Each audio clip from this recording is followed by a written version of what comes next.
Hey everybody, so this is the big theoretical part of the course. So it's the kind of the literary theory part of the course. So this is if you remember, I had a little poster up in our room about magic realism. This is going to be the big kind of theoretical part for the whole course. And we're going to use it to help us study and understand Life of Pi.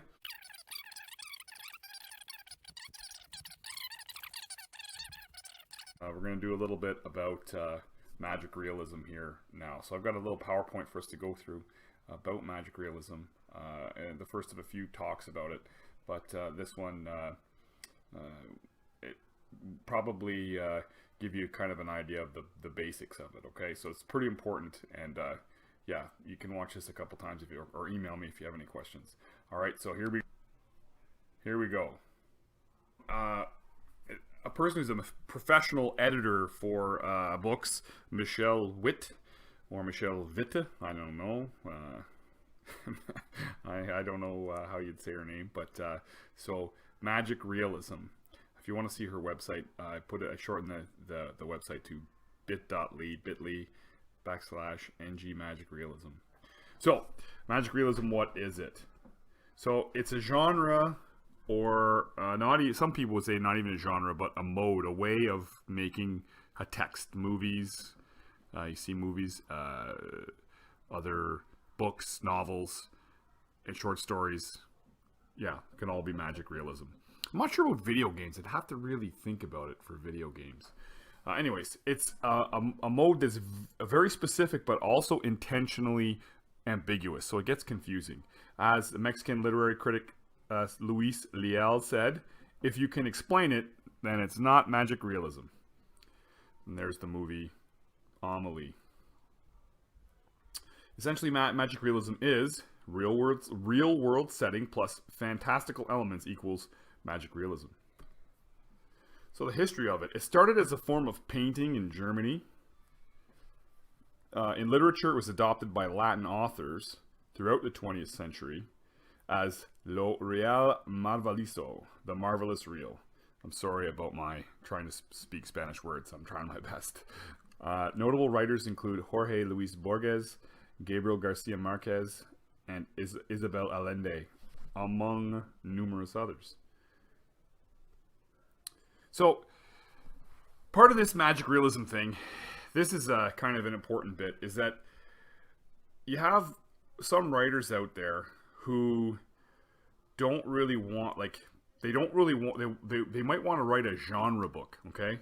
So a genre book is like a book that's science fiction or fantasy or a western or a mystery or some kind of book that is in it's a specific type of book. So if you go to Indigo or a bookstore and they have a section, this is the mystery section, this is the romance section, this is the science fiction, this is the fantasy, right?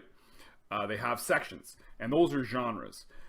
If you are a serious writer, right, sort of this, whatever that means, you're a serious writer, you don't necessarily want to be seen as a genre writer.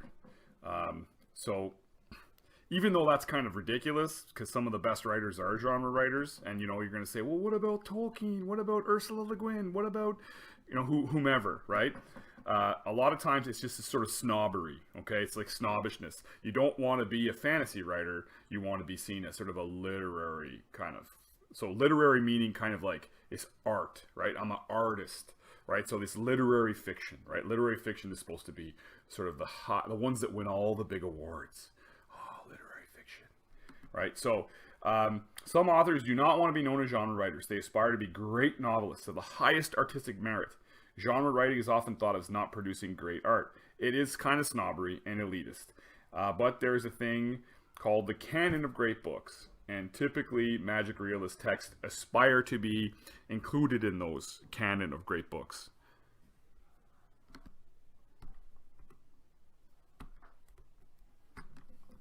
Oh, so, two authors, okay? And I'm pretty sure that they were friends. But if you look at Ursula Le Guin and Margaret Atwood, Ursula Le Guin is sort of known as one of the best science fiction fantasy authors. She's this important feminist. but sort of seen as a genre writer, and sort of outside of her science fiction and fantasy, she wasn't maybe necessarily as seen as important or central as she should have been. And then you look at someone like Margaret Atwood, who is, she's also an amazing science fiction author, but because for whatever reason, like, she's sort of seen as a literary fiction author as well, she is sort of seen as sort of more central. So both of these authors are really worth reading, but it just kind of sucks that Ursula Le Guin, all of her works were kind of seen as like kind of paperback beach reads, and not taken maybe as seriously as they ought to have been. Whereas Margaret Atwood's works were always kind of seen maybe as more serious. Even though, like, I think both of them would agree that, and I mean, they're both definitely worth reading. Their science fiction and other types of works that they wrote are totally worth writing. So that's kind of an interesting look at that. So, magic realism as a mode or a label. So magic realism can be seen as a label that writers and publishers use on their work, so it's not seen as genre fiction, because genre fiction doesn't get the same acclaim or money at times. If you write if you're like a major writer and you want to do something kind of fantasy or science fiction, you don't want to be seen as sort of like a pulpy genre writer, and you might say it's like, so it's not fantasy, it's magic realism, but it's kind of snobby. All right, so let's get back to what it is and what it isn't. So magic realism is not these things. It's not fantasy. Okay, it's not like you're going to another world and all that kind of stuff. It takes place here. It's not historical fantasy. So it's not what's that show my mom likes? The Highlander or whatever, where they go back in time and this kind of thing. It's not fairy tales and folklore. It's not mythology. It's not urban fantasy. So it's not the sparkly vampires. Twilight. It's not Twilight. Which is like a modern kind of fantasy. It also maybe Harry Potter as well. It's like a modern kind of urban fantasy. It's not supernatural or paranormal. So it's not Stephen King or even more so horror. It's not horror.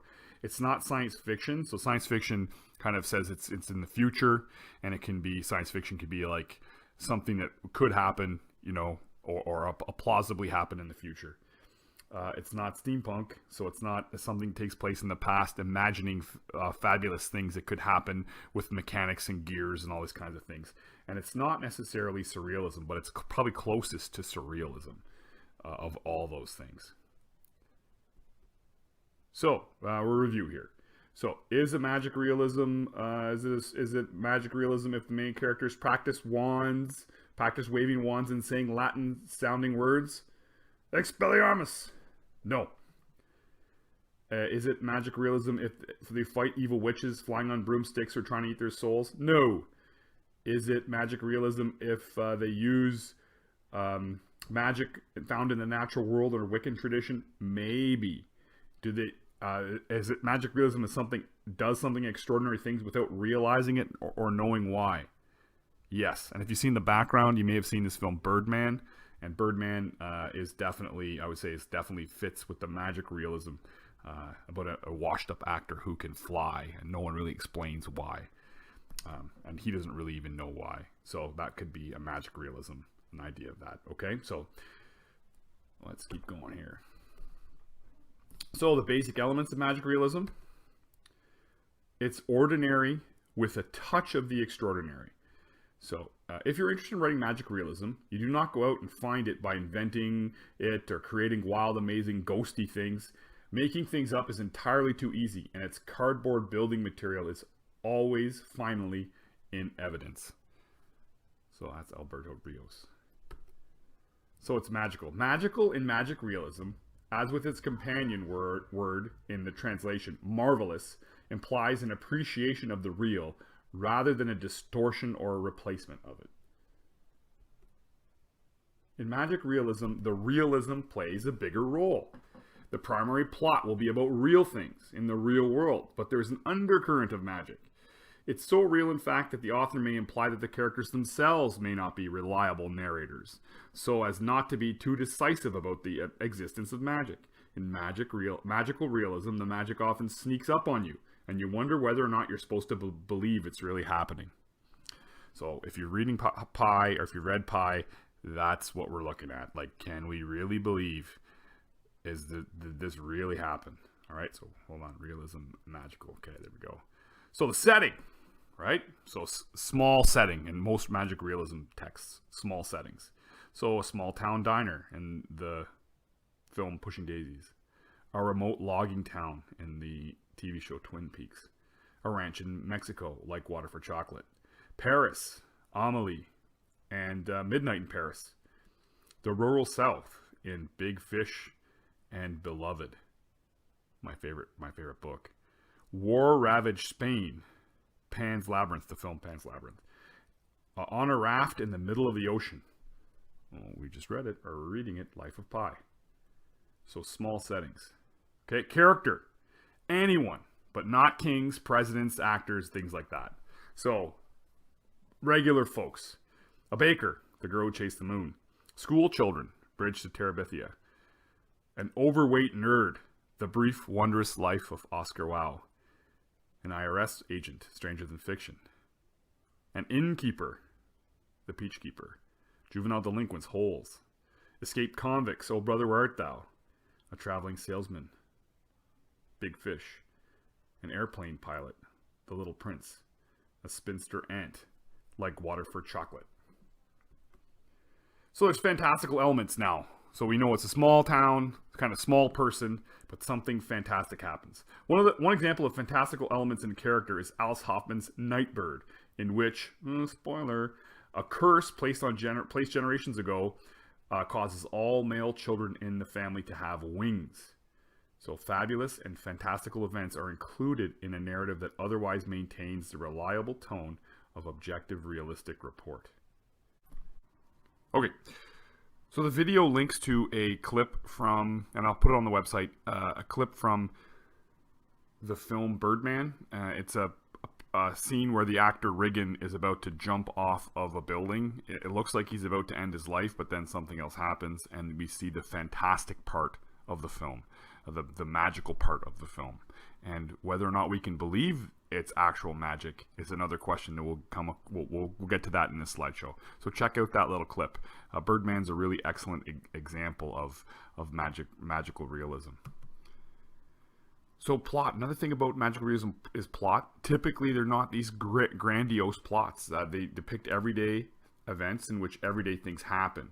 They're not these big momentous historical events or things like that. It's shaped sort of quieter.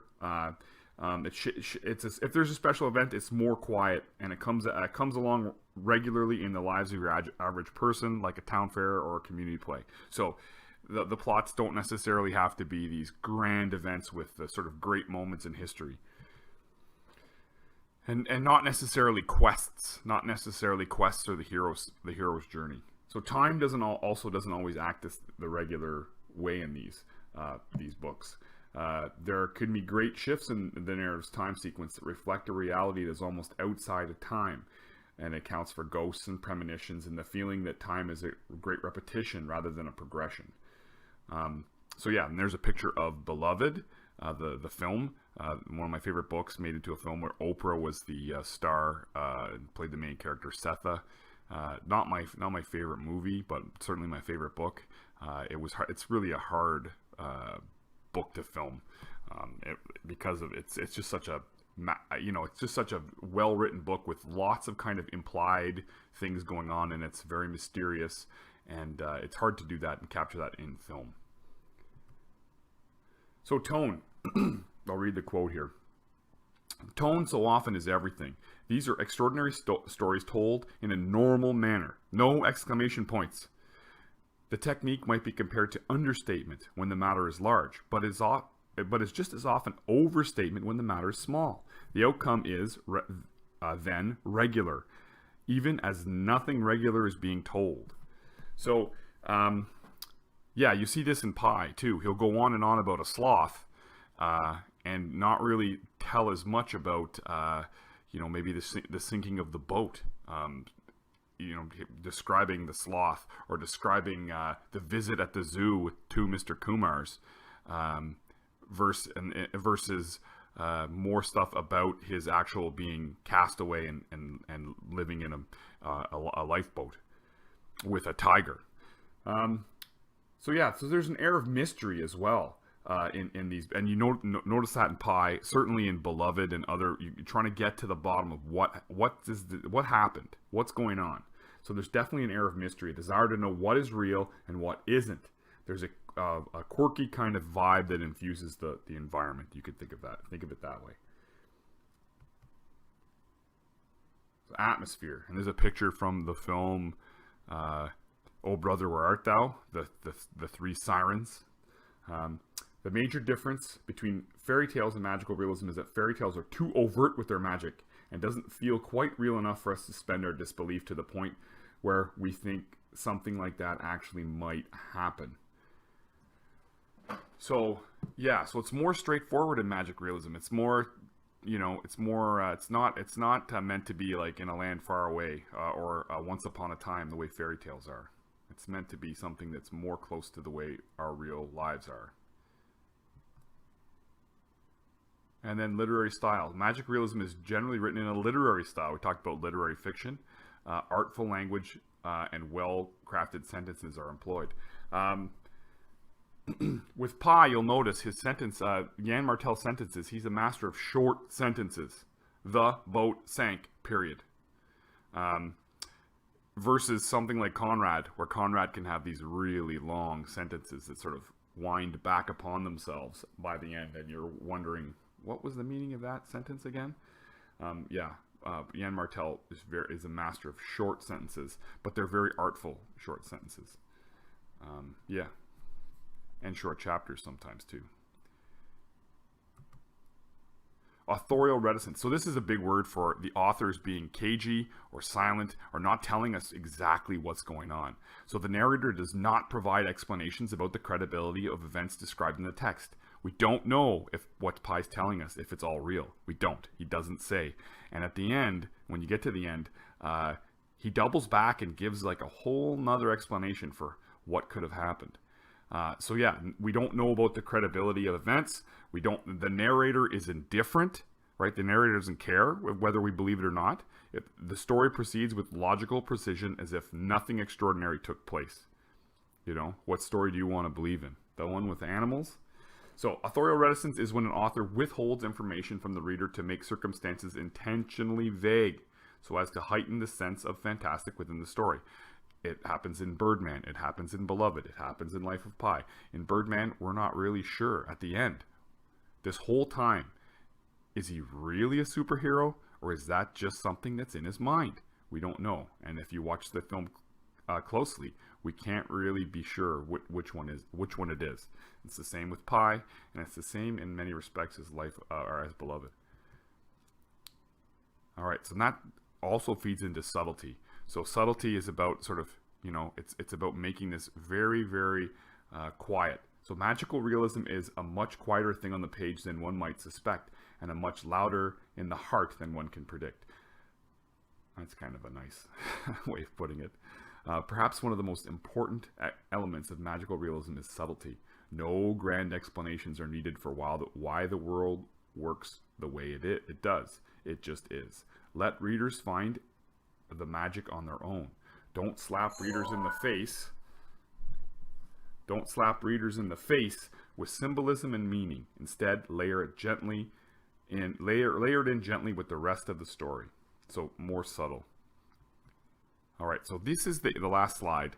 Thanks for being with me this long presentation today. But this one here, the big and there's a sheet that's going to be on a worksheet that's on the website, and you can use that to, as you maybe go through Pi, skim back through it, or if you're still reading it, as you read it, and look for these things. Look for characters. And these are the magic. These are this was on my sheet at the front of the room. The big magic realism look-fors. The characters are average Joes or average Janes. They're just regular people. Opposites and hybrids are featured. So especially in the main character. So in Pi, you've got Pi, who is both a scientist, very logical, a biologist, someone who believes that if you're a biologist, evolution is at the base of all of biology, right? And with that, you have to believe in like sort of logic and evolution. It's hard to maybe square that with someone who is deeply faithful. So he's both a scientist and a religious mystic. He's both. He's opposite. He's a vegetarian, and later we find out he may also be a meat eater. And even after that, we may find out that he's even a cannibal. So that's Pi. He's two things in one, right? Riggin in Birdman is both a loser, washed up hack actor, but he's also possibly a superhero with superpowers. Okay? Authorial reticence. That's just a big word once again to say that the author doesn't tell us everything. They're cagey, they're silenced, they're discreet. They're not telling us the whole story necessarily. They're leaving bits out and making it vague on purpose. That's why I have a winky face there. There's something supernatural, a fantastic thing that happens. A ghost, a superhero actor with actual superpowers, right? Or maybe it's an island with special powers. A fractured circular narrative. Okay, so in Pi we see this. Even the author's note at the start, that's not a real author's note. It's introducing us to the voice of the book, which is Jan Martel, but he's a character in the book, right? He meets Pi. And this is a work of fiction, but in order to make it realistic, he meets Pi. He makes it sound like it's a memoir, but it's like the main character. It starts off as a guy just visiting India, and he meets the old Francis Adi Rubasamy, the uncle, who says, "I have a story that'll make you believe in God." And so at the very start, we know what the end is going to kind of look like. And there's all these bits that Pi gives us about the end at the start or at the middle. And then at the very end, he tells the whole story again in about 3 pages, with a very different tone and a very different things happening. So it's a fractured circular narrative, and it also is also we don't really know what to believe. So you can look on my website, and there will be a template for those look-fors, and you can use that. You can either print it off and write in it, or you can type responses, and you're looking for, I'll see it on the front of my book, characters, opposites, so hybridity, reticence, supernatural, fantastic, and fractured circular narrative. You're looking for those things. I use flags, but you don't have to use flags. You can just write it on the page.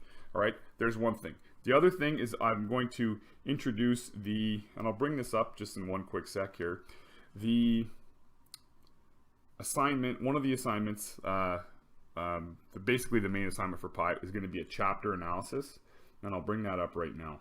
So Life of Pi Analytical Commentary, I should change that to 2020, and I will. So Life of Pi Analytical Commentary back at 2020, you have to write a response to each of the following chapters. So chapter 16, chapter 31, and chapter 60. So chapter 16 is basically tells the introduction Pi has to religion, specifically his first religion, which is Hinduism. Chapter 31 is when Mr. Kumar, his teacher and his, I guess you'd say, his spiritual advisor into Islam. So his teacher and his Islamic teacher, who's an illiterate baker, these two Mr. Kumars, they introduce him to, or he brings them and tours them through the zoo. Okay, they tour through the zoo in chapter 31. And chapter 60 is a night in the ocean, where Pi kind of contemplates himself in infinity, in the universe, or whatever. He has this contemplative kind of night. So you got to write one kind of page on each of these chapters. Okay, you're going to choose one of the following lenses to look at the chapter. So one would be the writing. So explore the writing techniques employed in the chapter and their effects. What is the main point or idea of the chapter? What tone does the chapter have? How does the writer achieve this? You may wish to consider things as narrative voice, point of view, imagery, figurative language, sound devices, sentence structure, or characterization. So that's one. Thematic connections. So the themes of the book: the holy power of story, the spiritual journey, the importance of science, suffering, and morality.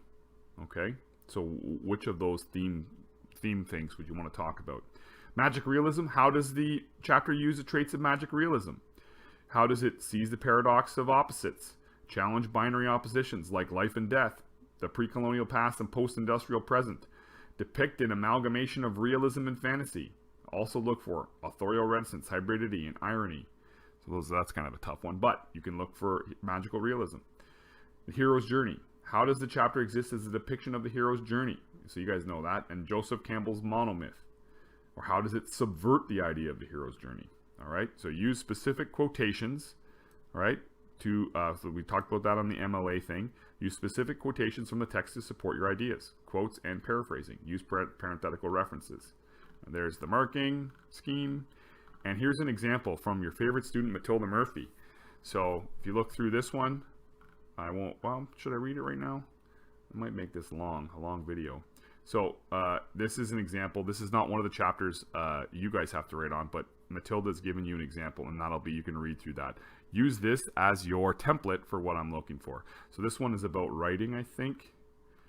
Yeah, Martel's writing, okay? And you see the quotes, and it's about a page and a half. So because the quotes are pretty long, it basically is a page double-spaced. You're looking at, let's see here, can I highlight this? Oh, shush. My phone.